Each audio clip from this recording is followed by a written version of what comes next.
Yo, yo, yo, yo, it's your favorite Republican. And it's your man JamC in the building, always. Yo, yo, yo, what's going on, world? Came here to say what's up to everybody. How's your week? How was your week, Jam? It's great, man. I mean, I cannot complain. I think everything that's going on with this Diddy wars going on, I'm good actually. I'm actually good. I'm kind of laughing about everything that's going on, even though it's not funny. It's just the trolling is funny. It's sad. It's sad. It's sad. We was having this conversation, and the reason why I say it's sad is that no one, the man hasn't been charged with anything, right? Mm-hmm. Everyone has something to say. No one has anything positive to say about him, but everybody got something negative to say. Of course, now. So that's sad. People. Another thing that I find sad about it is, people know about these stories and have all these stories about Diddy and the way they used to hang out with him back in the day and all the stuff that they had, all the fun that they had and so forth and so on. Or people have some of these wild stories that is disgusting or whatever. But my thing is, you held on to that all these years. If you held on to it for all these years, why come now? Exactly. Why bring it now? You understand what I'm saying? You want kick them while it's down, that kind of thing. And that, to me, is sad. And if we're dealing with humanity, then we got a lot of growing. We got a lot of everything to do. Yeah. And this is what our humanity and society has become. Kick a man while they down. You know what I'm saying? Everybody want to take a little piece of the man because of his situation.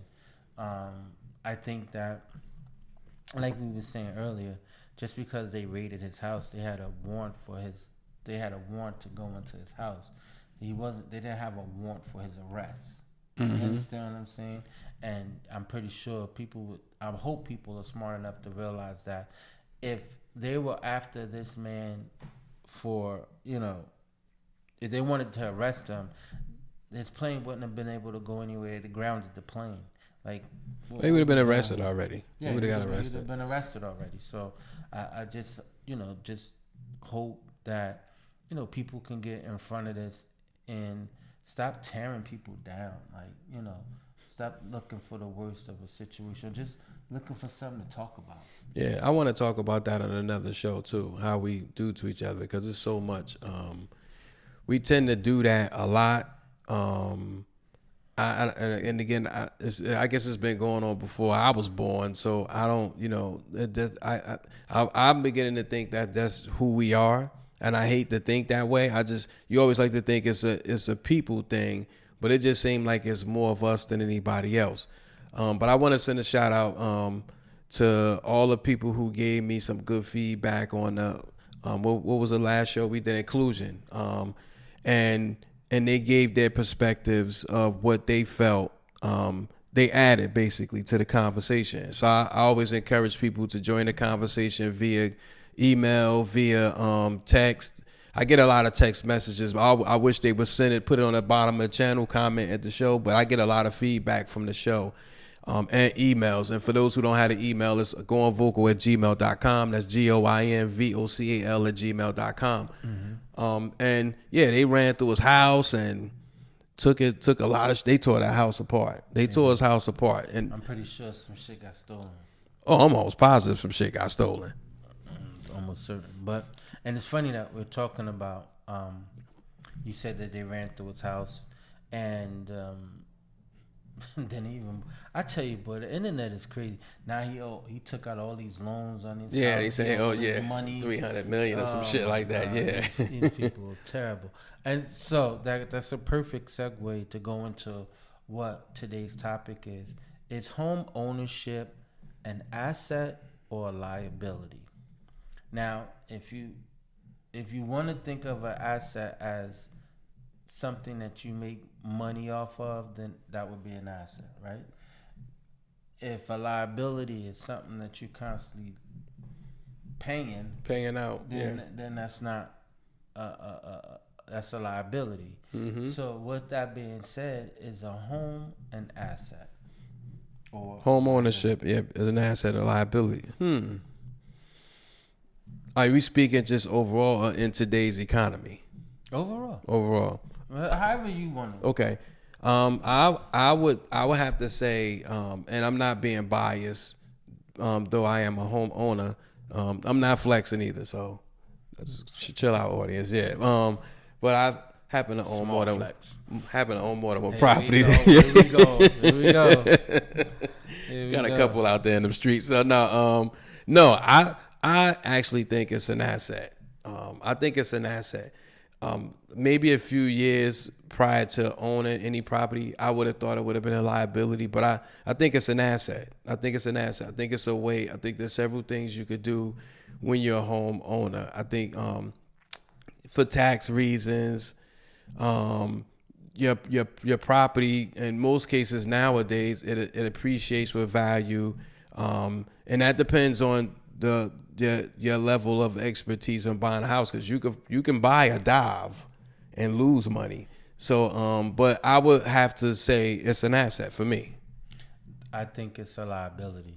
Now, let me give a caveat to that, right? You just said you had a couple homes, right? Mm-hmm. So you're not living in both of them, right? No. So one is an income property, correct? Yes. That's an asset.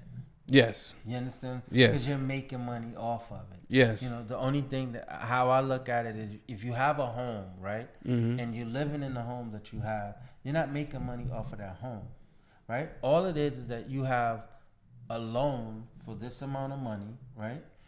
You pay it off. You pay the loan back for over 30 years, however many years you get the loan. Mm-hmm. And if you ever run into a hard time, you could tap into that money. The equity. The equity of the home. You could tap into the equity of the home, but then you still have to pay it back. Okay. You understand what I'm saying? And so, if you study paying, how is it an asset to you? But whereas all you doing is all it is a source where you can tap into to borrow money from. Well, they now have. If you could do that same thing, it depends on your mortgage payments. Let's say they have ways where you could do your mortgage payments in 15 years. The only thing I would say that's the hard part about owning a home is that you can eventually own the home. You just don't own the land that the home is on. So you're going to forever pay. So that's the only catch. So if you could get into the point of owning the land itself, you still got to pay taxes regardless. Right. So that's just never going to go away. So, but however, you get through the 15-year process, the house is yours. The home is yours. I can't speak for the land that it's on, but it's not like you could pick the house up and take it with you. Once you own the house itself, then if you own it outright, right? How is it an asset to you because you own it outright? Because it's still, the house could still grow value. It can still grow value. Okay. So it's still your house. So you can pull from that money. But you gotta pay it back. I understand that. But you can't pull from your apartment and you constantly paying rent. You can't go to your landlord and say, yo, I think this building got some equity in it.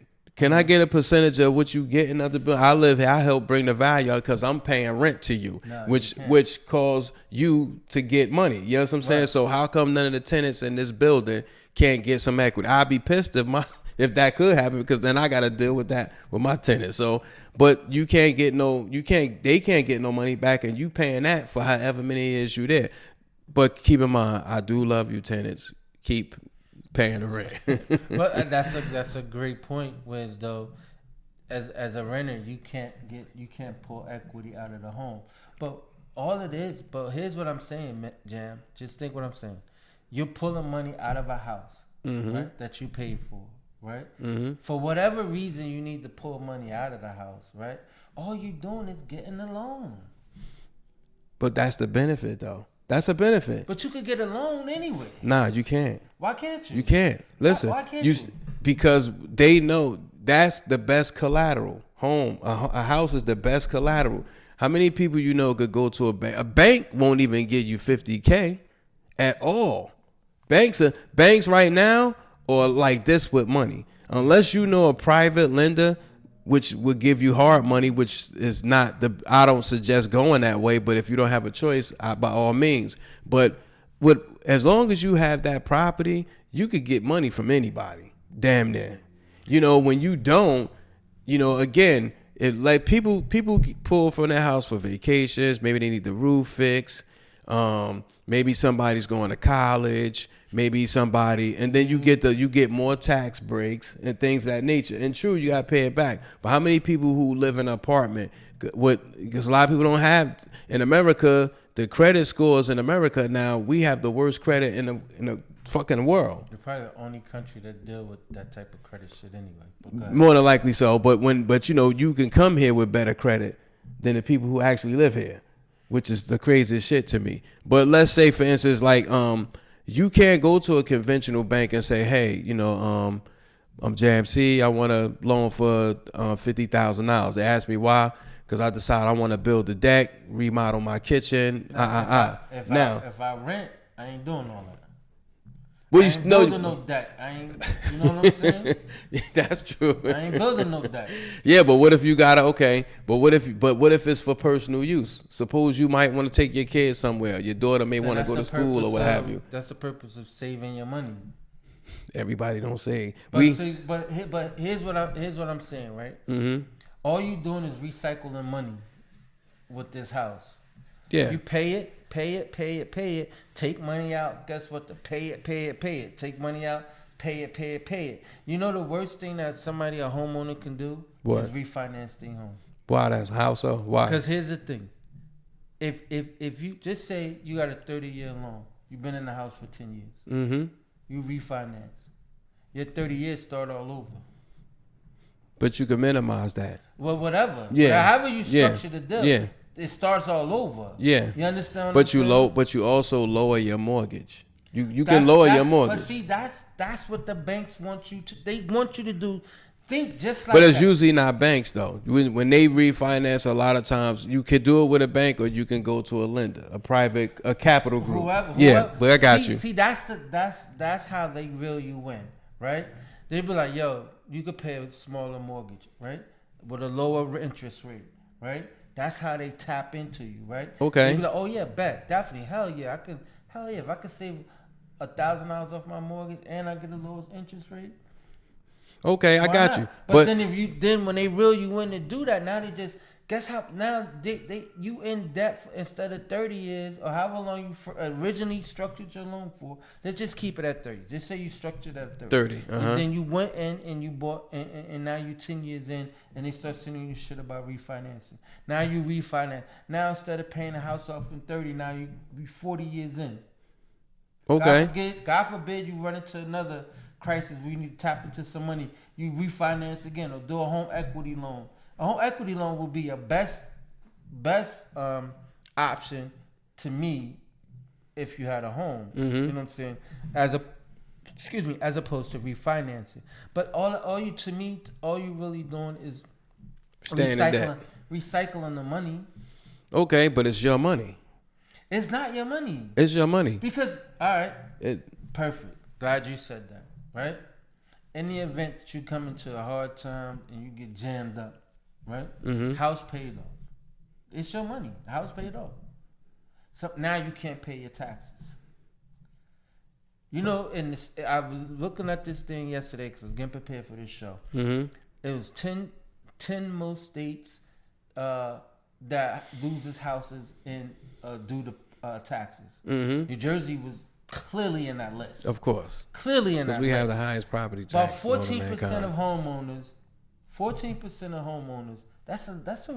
that ain't a small number. No, that's big. Is losing their houses to unpaid taxes. Mm-hmm. And where's all that money at now? The state. In the state pocket. No, you just said it was yours. Okay, but now they done ripped you for it. Yeah, but listen. It's an extreme, but then at the same time, refinancing. I mean, you would only have to do that if you. But here's the thing. But here's the thing, though. You have more wiggle room with a home than you do an apartment because when an apartment, look at the price of rent, right? Rents we're paying. The average rent in New Jersey, and I'm just giving a guesstimation number, because it could vary as low as, I don't even think there's any apartments in New Jersey for $800. I think they're all $1,000 or better. Right. So let's say the average rent is $1,900, and that might be for a studio apartment. You reaching right now. Nah, that may be real. You can get a 1-bedroom for 19. But I'm saying average. I'm not saying, Right. I'm just saying the average. 19 But you go from Bergen County to South Jersey. Average So 19. you think average for 1-bedroom. 19, yeah. All right, we're going to look that up. I think I would say 19. So, but you could be right. But let's go with your number for 1-bedroom, 19. Do you realize if even with home ownership now, depending on how you buy your house, depending on if it's a fixer upper or things like nature, by the time you pay all your bills in that apartment, depending on the structure of the apartment, you paying almost what people paying for mortgage with more space. How? You are. Because if a person, so what's the average? Because now listen, you gotta. What's the average mortgage in the state of New Jersey? It could be $2,500. All right then. So if it's 19 for rent, right? But look at and but 25 no, for the mortgage. but look at the amenities. Look at the amenities that you Hold get. on, Listen, hold on. let me finish. Mm-hmm. So let's say, for instance, let's say, all right, I'm paying $3,000 and all in, $3,000 all in with house. Which is bullshit, with because if you paying $2,500, you ain't gonna tell me you gonna cover everything else for $500. Because where your taxes at?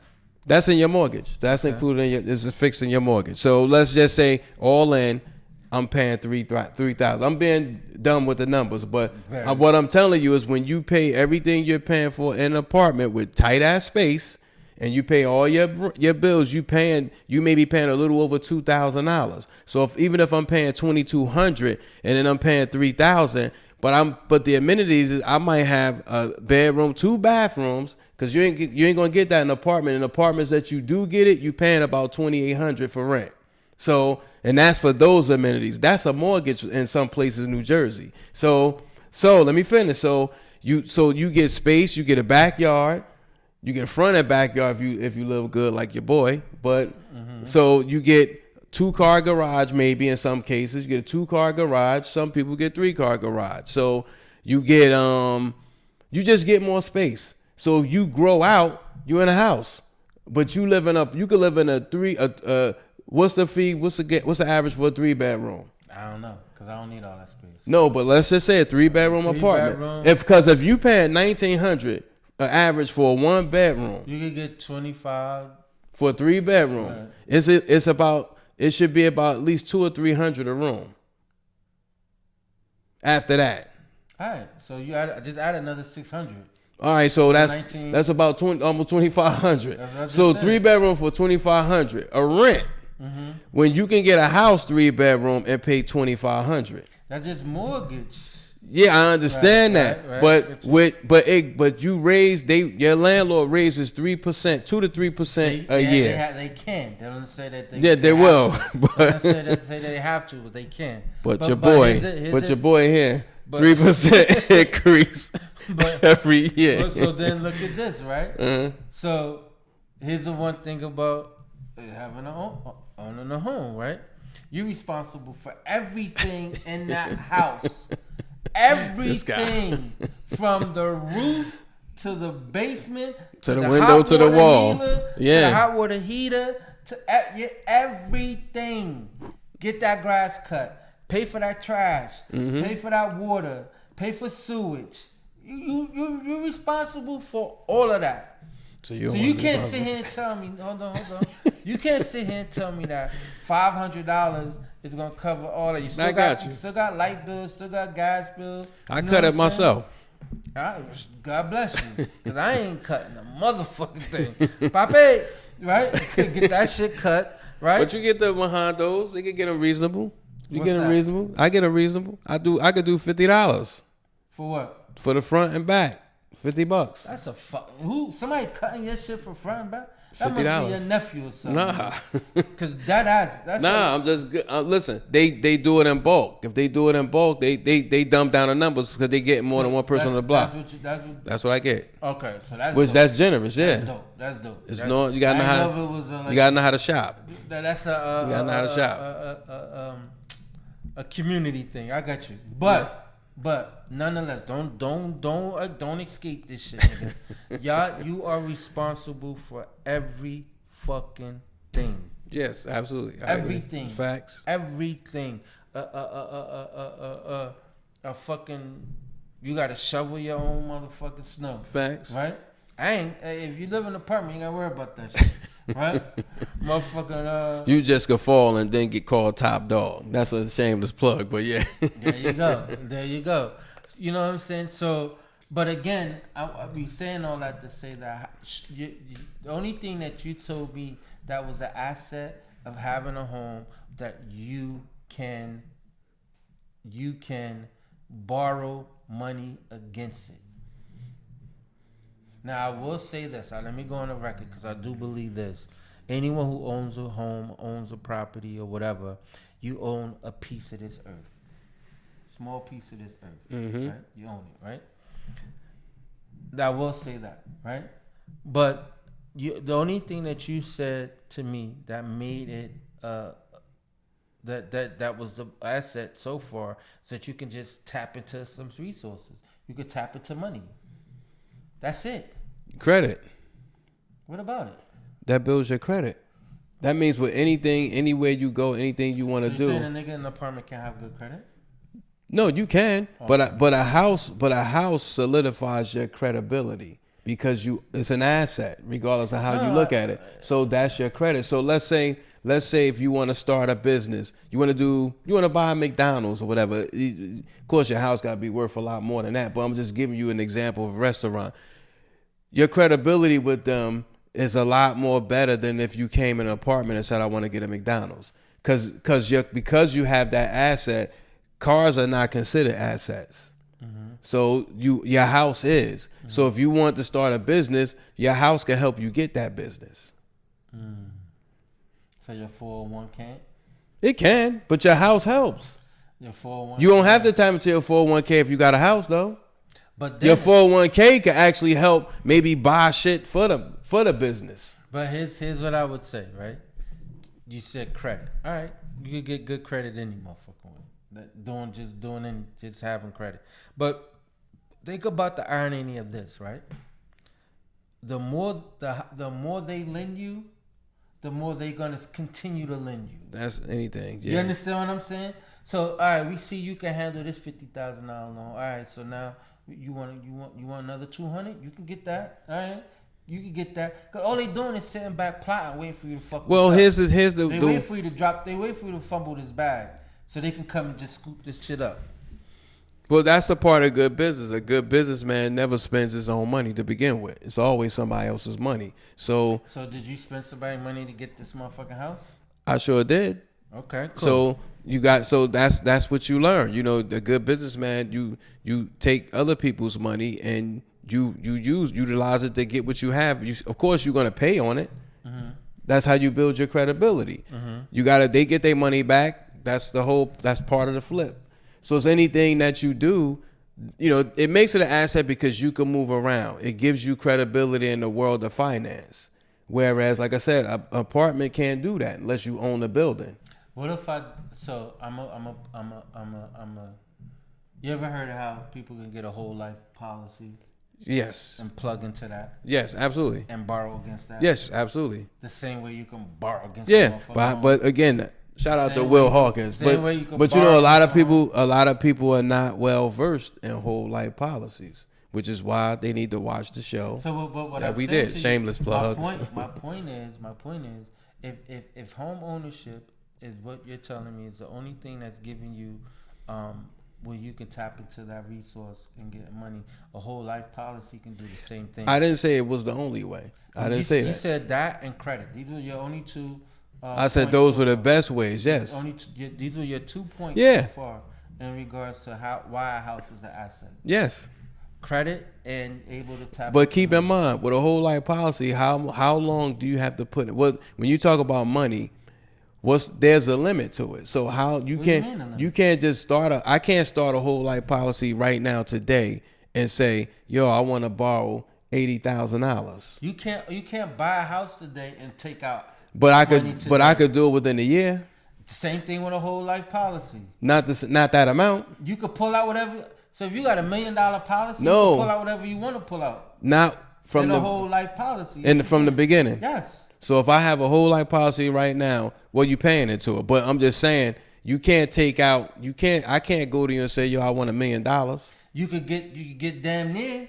But I can't get $1 million.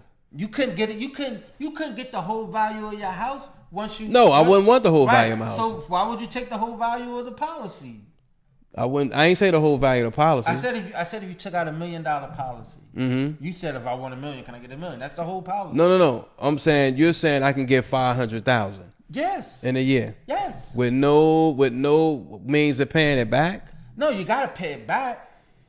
You gotta pay it back. Yeah, but why would you take from something that you know you can't pay back? Your house could do that. Listen. Your house could do that for you. That's the point. So again, to what I just said, that's an asset. Your house could do it for you.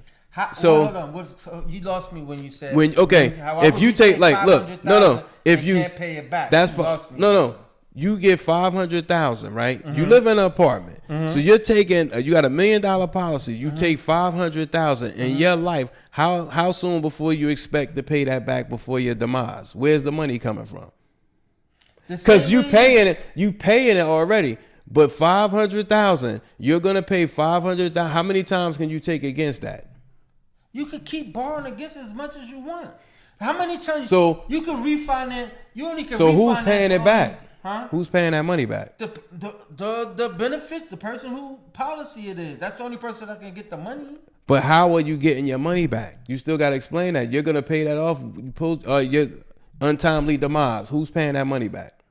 You don't. It go against the policy. So if you had $1 million policy? Who's paying it back though? Can I answer the question? Go ahead. If you had $1 million policy, right? Mm-hmm. You tapped into 500, right? Whatever you don't pay back, they take that off the policy and you get the change. But so you basically they don't get the money back. That's the policy. Okay, but that money comes. You didn't expect to die not to pay him back. I know that, but that money, somebody's paying that money back. So who's paying for your funeral then? You still get the change. The difference. So you still get the amount of the 500 for your funeral. Yes. Who's paying? They're gonna scrape theirs off the top, right? So you borrow 500. You only pay 50. So but somebody listen. Hold on. You got $1 million. You took. This is for the people that don't know. I know this, but You took $1 million. I mean, you got $1 million policy. You took 5 off of it. You only was able to give us 50 back. So 450 is the difference, right?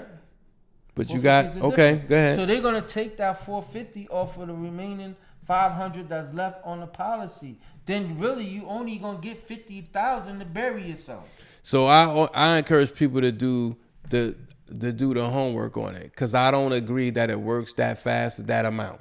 I know you get. I just use that as I know that, but that's what I'm telling you. So when you tell somebody that, you gotta be able to tell them there's a certain. It's a limit. That's like you said you could borrow money against the house. Did you go into specifics how you could get money or equity at the house? No, I said like $80,000, and I said within a year you could do that. But how if you don't got 80,000? The house has no. How do you? I'm going by in the state of New Jersey. Right. Within a year, my house was more than that. Within 1 year. Right. So listen, listen. You gotta say what. Okay, but that's the point I'm talking about. When your house gains equity, the housing market booms.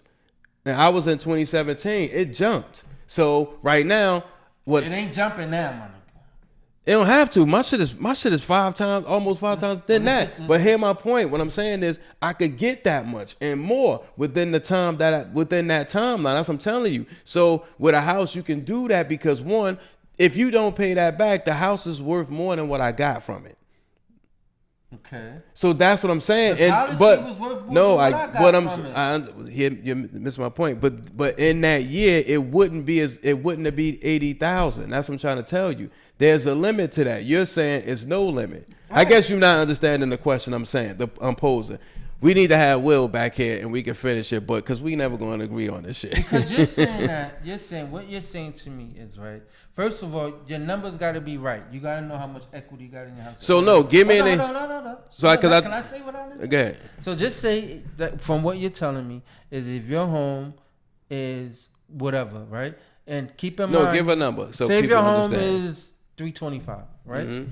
And you came to the table, you closed, you put your what is it? 10% down, right? Well, yeah, Jersey is 3%, but then you still got to pay more in that back end. So say 20%. 20%. Put 20% down. 20% of 300, 325. That's almost 64,000. Mm-hmm. 64 grand, right? So automatically, when you walk away from closing, you got 64,000 in equity, off rip. Right now, don't tell them what the house may have had prior to you getting the house. Yeah. Right, but off rip, you walk into 64 grand, then whatever else. Right, so you could tap into to that. Right, you just gotta wait. I think you gotta wait at least 30 days before you can even tap into that 60,000 that you close with. Right, and so that's how that works. The life insurance policy is the same thing. I gotta agree to disagree. Because the only difference is there's no equity. You got a cash value. Your cash value is the $1 million. So what's the average if you know? Because we're not experts. Let's say the average whole life policy. Do you know? It varies. Let's go with this. Let's go with the same value of the house. 325,000. Yeah. All right. So you said okay, let's say. The same thing, 3 months. What we say with the house? 30 days, 3 months. Just say 3 months, because I think it's about 3 months. That whole life, I know you gotta wait at least 10 months before you can start tapping into it. Okay, all right, but so now you still have to prove why a house. Well, you saying a house is a liability, but you saying an apartment is an asset. I'm not saying that either. I'm just saying if a home doesn't make money for you, then it's not an asset. It's a liability. Now your other property, which is a rental, I think property, that's subjective. But your other property, which is a rental property, that is an asset because you're making money off of that. So you think because it's not making money, you don't see an asset you don't see equity as an asset. Not if you got to keep paying it. It's not, but you don't always have to take from it though, Lou. Listen. Listen. Equity. So what you're saying is just the fact that I know that I got equity, I'm good. Yeah, because you know why? I can have that same security with a whole life. I understand that, but you can have more with both. Because I have a whole life. What I'm saying is, if I never pull from anything that I own, so let's say if I decide to uproot now. I'm worth damn near $1 million. So and if I got and I have and that's agnostic of my whole life. So if I decide I want to move today, I'm good. But you first have because I sell a house. Yeah, but right. I'm good. So that's the asset. But you have to sell it though. Yeah. Right? So I could sell it. This is okay. That's an asset. How is it? You just said yourself, an asset is something you're making money off of. Right. So wouldn't I be making money? It's more than what. Then once you sold it, it becomes Then it becomes. That's what it's an asset. Right. That's what I'm saying. As long as you make money off of it, in my opinion, y'all tell us what y'all think, but in my opinion, once you make money off of it, it becomes an asset. Yeah. So that's the reason why I'm guessing because I can't speak for everybody that owns a home, but I assume. That's the reason why when people buy single family homes, they either one leaving it for their kids to have a place in some cases, or they want to keep the property. It's still still some asset to me when they keep it in the family because they feel like the property is going to keep growing, and sometimes not in some cases to what Lou was saying. But I think it's an asset when you have a home that grows in value because one. only other than taxes, your mortgage never goes up. Just your taxes do. Your mortgage never changes. Rents go up every year because landlords have the power to do so. So think about it. Your taxes. But I don't know. I think listen, it's sometimes it gotta max out. You wilding, right? You hear what you're saying, right? Your mortgage will never go up. Got that part. Unless you refinance and it'll go down or whatever. Yeah. Right? But your taxes. Yeah, they go up. The shit that you would always gonna have to pay. Yeah, they right? go up. And you know you getting your ass kicked with taxes out in New Jersey, yes. New Jersey, period. Niggas getting their ass kicked. Yeah, everybody. My aunt, she was saying that her house, and she lives in South Florida. She said she paid like $1,300 a year.